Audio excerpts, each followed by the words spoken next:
Good afternoon everybody, and welcome back to another video. And we're here again within the grounds of Burnley Cemetery. We seem to be here quite regularly, don't we, at the moment?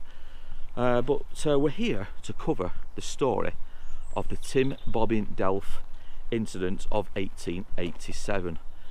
And it truly is a sad story in terms of what transpired at around 4:35 p.m. on December the 26th. Now, we've visited the final resting place of the people involved in this story before, whilst covering a couple of other subjects, but today we thought we'd come out and actually do the story of the Tim Bobbin Delph incident. It's slightly different in nature to what we usually cover. Obviously we've covered a lot of death, a lot of stories involving children, and some of them have been quite horrific. This one, whilst it still involves obviously death, it's not the actual children themselves who we're going to be talking a lot about, but it's the victims behind the story. I'm trying not to give too much away because I want to tell this story as we make our way throughout Burnley Cemetery until we get to the final resting places of the people involved. So yeah, so without further ado, we're going to make our way around Burnley Cemetery, have a look at some more of these graves and tell the story of the Tim Bobbin Delph incident of 1887. So the whole of Burnley, Padiham and surrounding neighbourhood towns and villages, for the month leading up to December 26, 1887, the weather was terrible. It had been frosty constantly. All the reservoirs nearby, the quarry itself at Tim Bobbin had frozen over. Now, two young boys by the name of Thomas Hewitson and Frank Hartley, they made their way down into the Tim Bobbin quarry, and at the bottom, or the Delph as you want to call it, like I said, there was a thin layer of ice on the water. Now, both boys, being adventurous and just wanting a bit of fun, they thought we'd do some ice skating, but as they made their way onto the actual ice, it gave way and both boys quickly disappeared under the water. Now, there was another boy called Michael Davenport who was 14 years old. Now, he wasn't with the two boys at the time, but he'd seen them go into the actual quarry. So he followed them down. But when they disappeared under the ice, he quickly realised that they were in serious trouble. He alone could not do anything to rescue the two boys and to get them out. So instead he ran back up the embankment and he ran towards nearby Park Lane. And it was there that he would summon the help of several people. And we're going to get into those people's names shortly, because these are the main people in this sad story.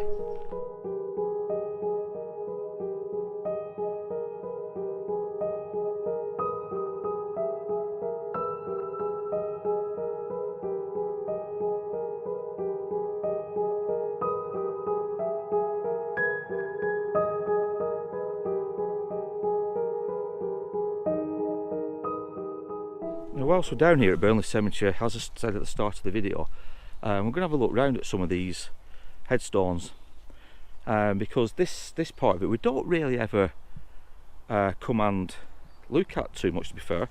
Well, if we make our way down here, look at this memorial here and the original railings that go all the way around. I mean, it's obviously somebody, I would presume, of importance, but there's several other headstones all around us which do have an interesting look to them, and some of them like date from like the late 1800s to the early 1900s. But you know, all these, every single one of these graves, these headstones, has a story to tell. So with Michael obviously leaving the two boys frantically trying to keep afloat within the quarry, he made his way to number 2 Park Lane, which was literally minutes away from the quarry. And inside there was quite a large family who were all enjoying obviously the Christmas festivities, and they're all settling down ready for the tea. Because let's remind yourselves that this all took place at around 4:30 p.m. that evening. But inside the house you had several people, and I'm going to name them off now, because these 5 names especially, these are the names of what I will call the heroes who ultimately would sacrifice their lives trying to save the 2 boys in the quarry. So you had Ezra Tattersall, who was 19 years of age, and his brother Joseph, now he was 17. Also in the house was Arthur Barrett, 19 years old, and he was the cousin of the Tattersalls. You had Joseph Barrett, aged 44. You also had John Barrett, who was 43.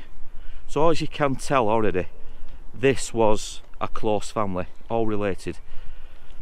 So obviously when Michael had informed the family members of what had occurred down at the Delph, all 5 men quickly left the families behind, you know, the wives and the partners, and they made their way down to the Delph to try and get Frank and Thomas out of the situation they're in. And when they got there, both Frank and Thomas were holding desperately on to the little bit of ice that was still floating, but as you can imagine, it was going to be so cold, they were losing consciousness, and like I said, the ice was so thin it could have gone at any time. But when they got there, it was Joseph Barrett who was the first to go onto the ice, but young Ezra Tattersall, his nephew, shouted over to him something lines of, "Come on uncle, come off it, the ice will bear better with me than you." Basically, obviously, he might have been a hefty man, Joseph, but yeah, it made more sense for somebody a lot lighter and a lot younger and more agile to go onto the ice. So Ezra told his uncle to come off the ice. But as Ezra had made his way over to his uncle, the ice gave way and both of them plummeted below and into the water.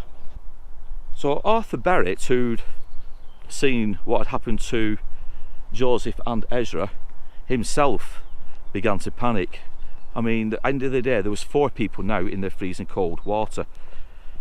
So he made his way around to the opposite side to where Joseph and Ezra had disappeared, in the hope of reaching them both. Now he held his hand out to try to pull them to safety, but again the ice gave way and Arthur himself then plummeted into the freezing cold water.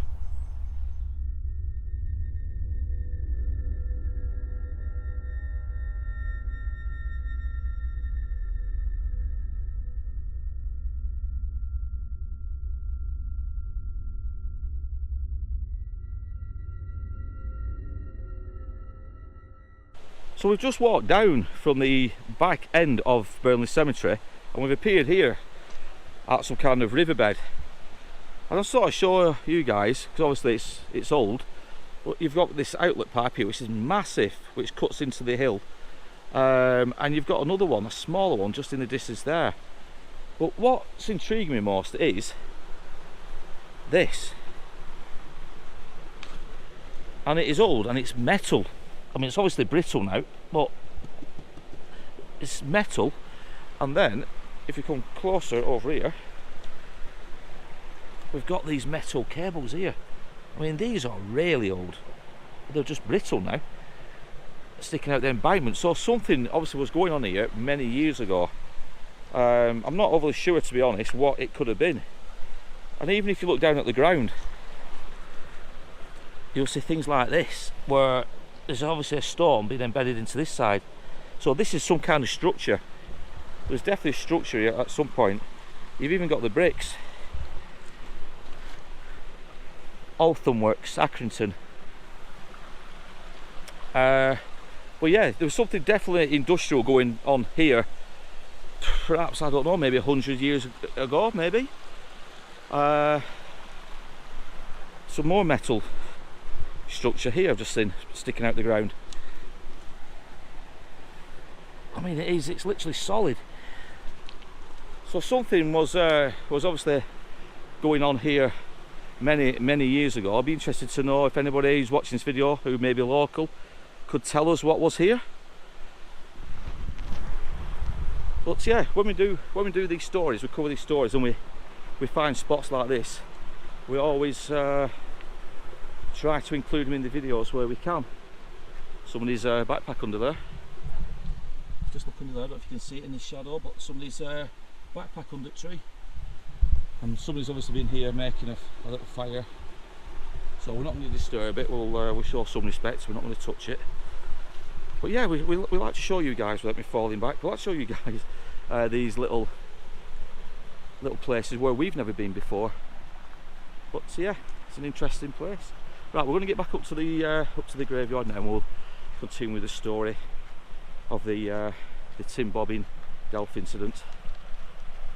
So that now leaves us with two more people, and that was Joseph Tattersall and John Barrett. And just like the other three before them, after seeing them disappear under the ice, these two guys also tried to make their way over to offer as much rescue as they could. And as you can imagine now where this story is going, they also disappeared below the ice. Now, obviously with everything that was going on, it didn't take long before news started to spread throughout the neighbourhood. And a retired schoolmaster by the name of Mr. Morani Proctor, he made his way down, and he himself had took a rope with him. Now, when he arrived at the Delph, and he'd obviously seen the commotion, he spotted John Barrett struggling to keep afloat, and he threw the actual rope into the water for him to for John to grab hold of. But John, he realised that it was no use. He must have realised and known himself that he didn't have the energy at this point to swim over to the rope and to keep hold of it, and he disappeared quickly below the water, below the ice. Another man by the name of Alfred Lonsdale also appeared. Again, he had a rope, and he also brought a clothes prop with him. Again, the people grabbed anything from the houses to try and rescue these lads, and obviously do what they could to help. But just like Mr. Morani Proctor, his help wasn't going to be enough to save these five people. Now you're going to be wondering, aren't you, what happened to Frank and Thomas, the two young lads that had gone on to skate on the ice? Believe it or not, and this is where the story takes a sad turn, all five victims who went down from number 2 Park Lane to offer their help and assistance, whilst they disappeared below the ice and obviously people trying to rescue them, the two young boys, Frank and Thomas themselves, had safely made their way onto the embankments of the quarry.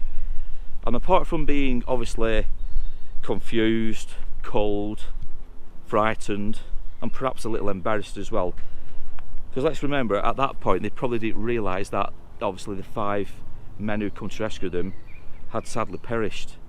But yeah, they had made their way onto the embankment safe. It's a sad tale, and we'll talk shortly about the after effects that came leading up to the inquest, and obviously after the inquest, and the public outgrief that soon followed.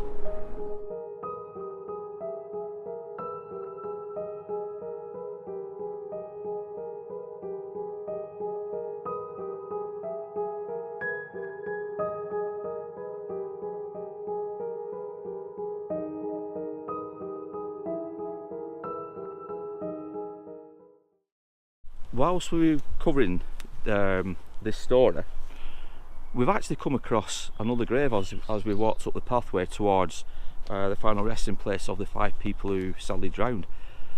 And like I said at the very start, we always like to look at the inscriptions on these headstones, and we've found one that it does fall into place with the story we're telling today of obviously the 5 people who drowned at the Tim Bobbin quarry. And I'll show you guys now and you'll see what I mean. Well, if you'll read it, it says John Thomas, their son, died December 9th 1871, skating at Fulridge. The ice broke and he was drowned. Now how sad's that? Another incident of somebody just having a bit of fun skating on ice during December, during the winter months. The ice broke and he was drowned. So it's obviously not it's not an isolated incident to this, and we know it's not because we've read all the similar stories whilst covering the Tim Bobbin case, which incidentally we're going to do the full podcast on, because obviously it'll be a lot more in depth, a lot more professional probably than what this video seems.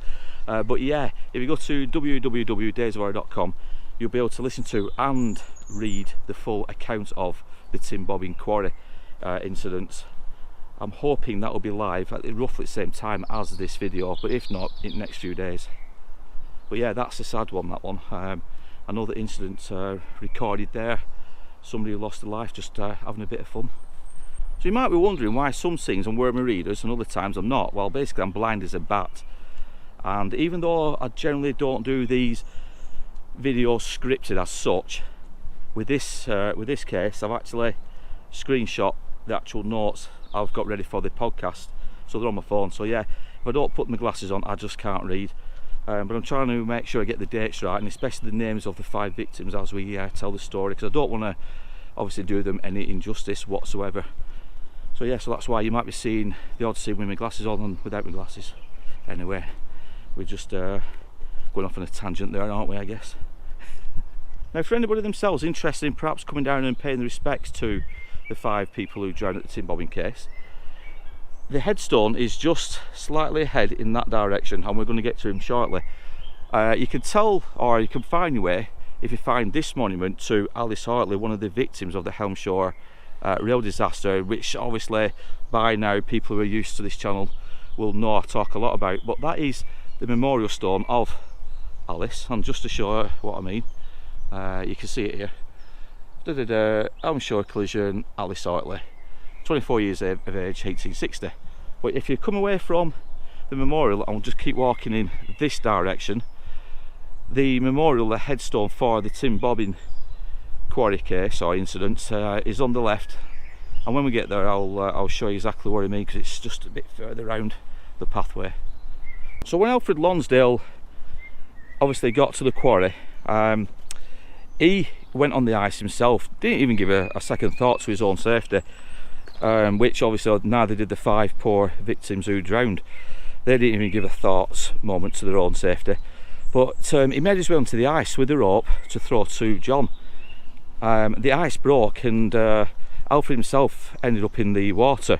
Luckily for Alfred, it was literally, I think, about 4 feet deep or 5 feet deep, but it was deep enough for the water levels to rise up to his neck. But if it had been any further in, then he would certainly have gone under the ice along with the other unfortunate people. So even though I said Frank and Thomas themselves were on the embankment when Alfred arrived, he still had to sort of get them across from one side to the other, and he threw the rope over, and he first of all got Frank across the ice, but the rope was still fastened around his waist. Now as for Thomas, he actually passed over, he lied on the ice, and went over then. He lied on the ice and he held out the clothes prop and dragged Thomas along. So yeah, so them 2 boys themselves were obviously very much shaken, confused, as I said before, dazed and horrified by what happened, but they were safe. Now we've stopped because we're here at the actual final resting place of the 5 victims, and I'll show you guys now exactly what it looks like. So this is it, this is where the poor 5 innocent people were interred. Joseph Barrett, aged 44 years. Also Arthur, his son, aged 19 years. Also John Barrett, brother of the above Joseph, aged 43 years. Also Ezra Tattersall, nephew of the above Joseph, and John Barrett, aged 19 years. Also Joseph, brother of the above Ezra, aged 17 years, who lost their lives by the breaking of the ice in Tim Bobbin quarry whilst attempting to rescue 2 boys from drowning, December 26, 1887. So this is where the five heroes, if you will, are laid to rest. And it's quite a nice memorial, to be fair, and it's obviously it's when I say well maintained, it's still looking as fine as it probably did over 100 years ago, well over 100 years ago. But yeah, it's sad to think what happened. These 5 people never given a single thought to their own safety, and they just went straight onto the ice to rescue two lads who at the end of the day were just out to have some fun.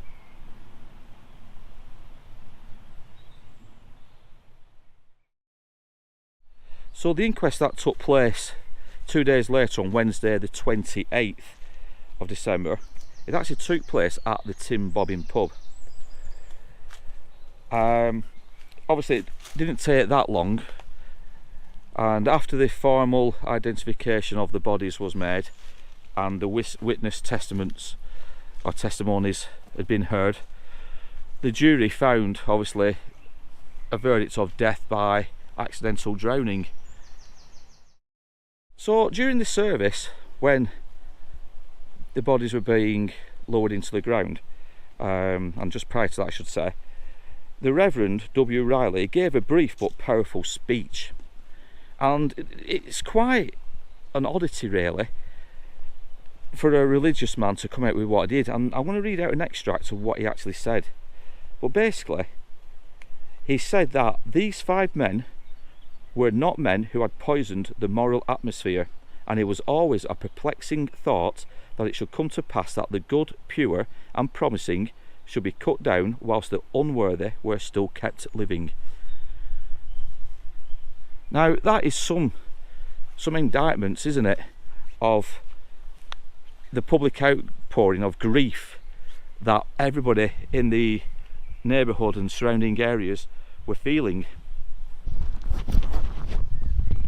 But for a religious figure such as a reverend to make that powerful speech, it's unheard of. At the end of the day, we're all God's children, or so we're led to believe. So to basically condemn those untrustworthy, unruly, those who cause people harm, by saying perhaps they should have gone and not these poor 5 people, it's quite condemning speeches, that, and one I've never read or heard of before.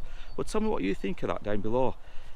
Should religious people be saying things like that? I mean we're talking over 100 years ago, I guess, but still, it's such a powerful way to talk about the deaths of certain individuals in life, if you know what I mean. Yeah, very strange but powerful. I can kind of relate to it, I'll be honest with you, because we hear stories and we read stories, and we always say, why is it the good always seems to go before the bad? I think we've all done it at some point, we've all judged, haven't we? But it'd be interesting to know your thoughts on that down below. So the quarry itself, Delph Quarry, or Tim Bobbin Delph Quarry, it was situated directly behind the Tim Bobbin public house.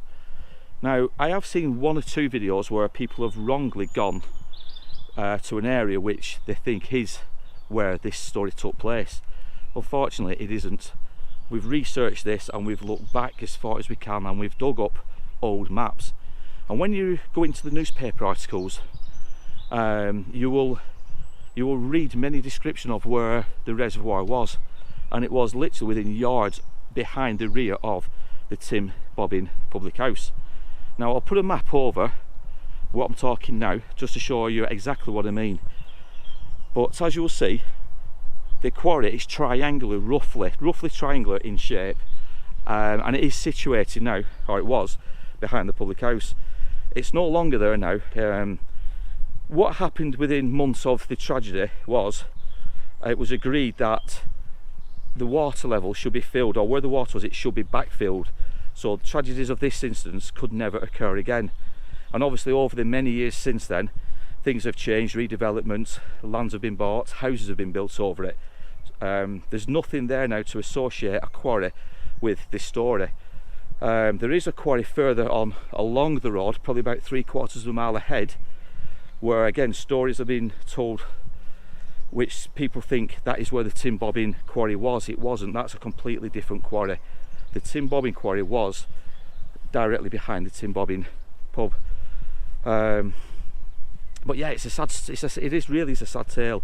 5 people who no thought of their own safety or their well-being. They literally fled the house at around 4:30 p.m. on 26th of December 1887 to go and aid 2 young lads stricken in the water, the icy water. All 5 lost their lives. The 2 young boys were pulled to safety. I mean, obviously we're not going to condemn the 2 boys. They didn't mean to go out and obviously cause what happened. It was just boys being boys at the end of the day. I'm not going to judge them. I don't think anybody else should. If anything, we should be praising the 5 people who lost their lives, leaving behind their own families, children themselves. Yeah, it's a sad one, but they were brave men. I'm not sure a lot of people who do the same today, to be honest.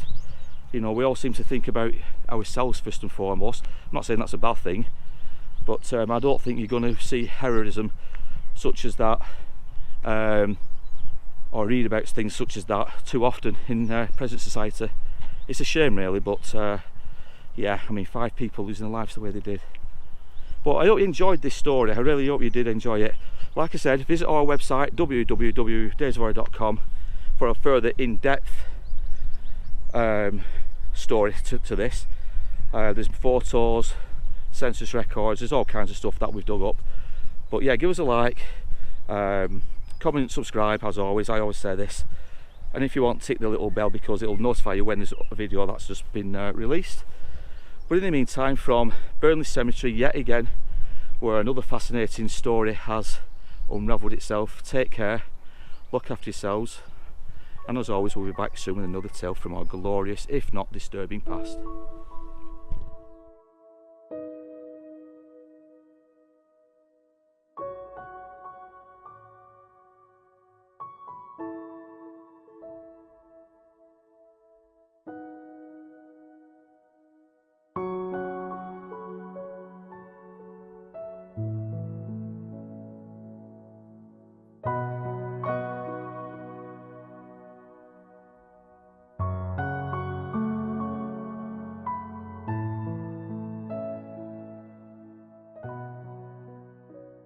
So Vicky's just come out with a good point just as I ended the video, and I forgot to touch upon it, but she just said, obviously, whilst we're not blaming the 2 young children who went out just to have fun that afternoon, you've got to feel for the families of those who died. We're going that way.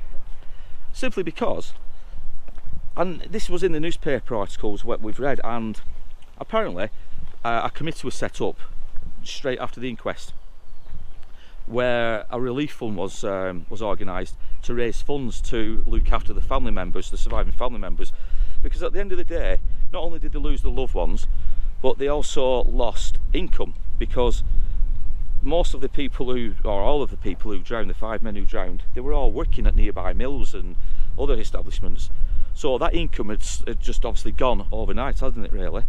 So a relief fund was actually set up to try to raise funds. Now, I've not come across the exact figure what was raised, but it would have been quite substantial because people started to donate instantly from the day of the inquest onwards. But yeah, if I do find out any more information about how much exactly was raised to help the families, I will put it down below. But yeah, it's I mean, obviously the family, they wouldn't have been, how can I word this without being insensitive, but they wouldn't have been best pleased with the 2 boys because obviously the 5 family members had died.